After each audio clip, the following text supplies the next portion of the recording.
Marisol stood at the edge of the cliff, the wind tugging at her hair, salt and spray stinging her eyes. The sea below roared like ancient gods awakening, white caps clawing at jagged rocks. Night was just brushing the sky into darkness, though she could still see the last bruised ribbon of sunset. She held an old lantern in her trembling hands.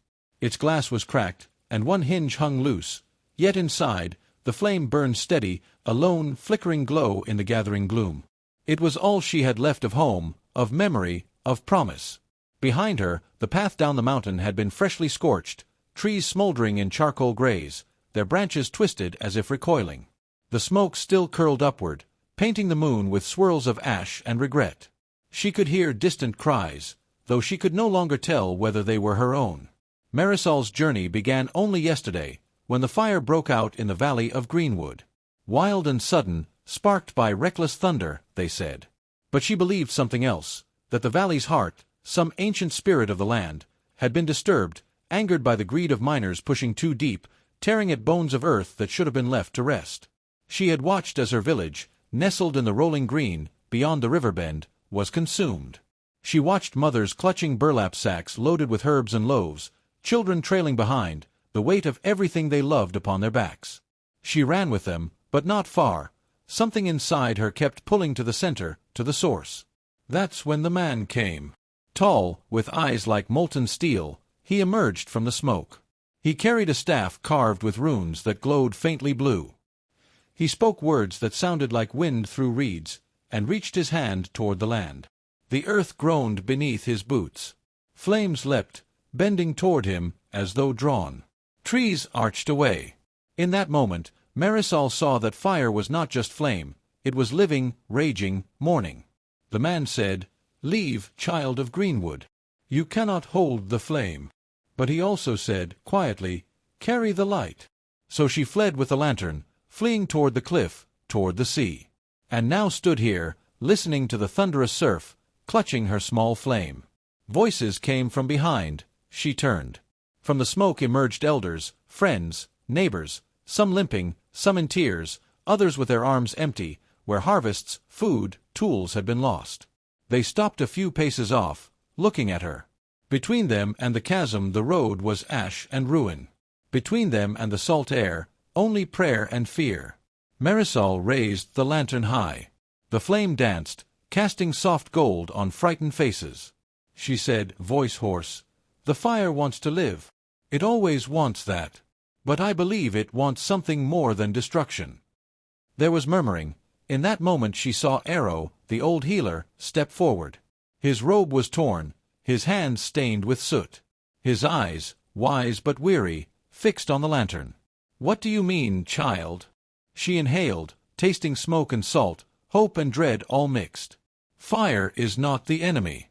The fire inside the mountain, it is wounded. It cries out. And if we do not help it, its cry will become our ruin." A silence held, thick as the night sky.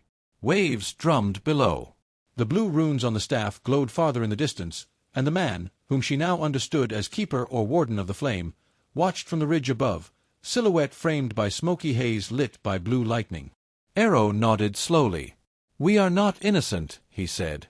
"Our need, our demands, they wounded the land." Marisol's heart kicked. "Then we must heal it." "How?" Someone, a farmer, cracked, asked. His wife held their child, trembling. Marisol thought of the lantern. Small, fragile flame held within cracked glass. "We carry the light back to its heart," she said. "Not with weapons, but with sacrifices of what we have taken, our gold, our iron, our greed. We return them. Songs, stories, offerings. And we do so across the breadth of Greenwood, from every brook, every tree, every stone." Arrow blinked. "The keeper will not accept our gold. He wants the truth of our hearts." So the villagers stretched into the night, climbing ragged slopes toward the mountain's mouth. The blue-ruined keeper stood like a sentinel. Lightning flickered across his staff, the rocks trembled beneath their feet. Marisol at the front, lantern in hand, carried an offering. The bowl her grandmother carved from wood, polished smooth. Inside it she placed soil from Greenwood's furthest meadow, water from the brook behind her home, a leaf from the oldest maple, and the stone she had picked at dawn, dull, unremarkable. All that spoke of root, of belonging. Behind her came song, soft voices at first, children humming, mothers whispering, rising into chorus. Tales of fields nourished by sun, of animals that came seeking shade, of springs that laughed in summer. Arrow clasped his staff broken in the fight, holding pieces of iron and metal, he cast them aside. Others laid sacks of gold, iron tools, weights of ore, at the feet of trembling rocks. The keeper watched. Storm rumbled. Flames leapt around rocks, as though dancing. Crackling, smoke, wind. Marisol stepped forward, offering the bowl. We gave because we took. We broke because we built. We ask forgiveness. The lantern's flame flickered suddenly in her hand.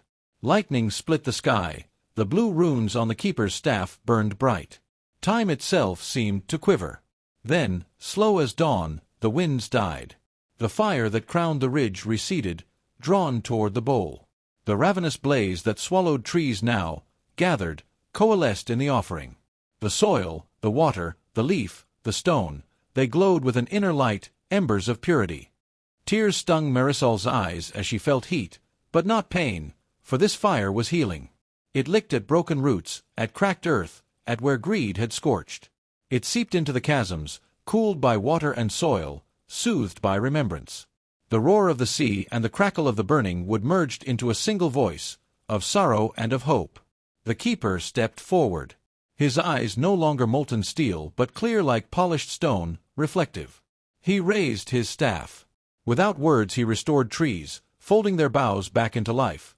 He coaxed of the mountain's bones healing, sealed fissures with dripping crystal, streams resumed, laughing to themselves. The villagers fell to their knees. Marisol lowered the lantern. Its light merged with all the rest of the living blaze around. She felt the air pulse forgivingly.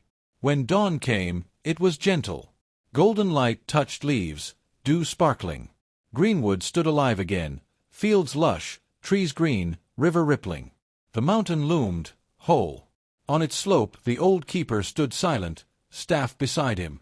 Marisol turned to her people. Wounds would take time to heal, scarred land, charred homes.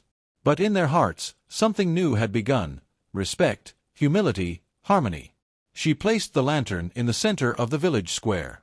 It still had cracked glass, a loose hinge, but its flame burned strong. "Let this remind us," she declared, "that even small light matters, when we carry it not for power, but for truth." And so Greenwood awoke, not simply from destruction, but into memory, of what it means to belong, to be caretakers, not conquerors. The echoes of flame lingered, not as terror, but as sacred song.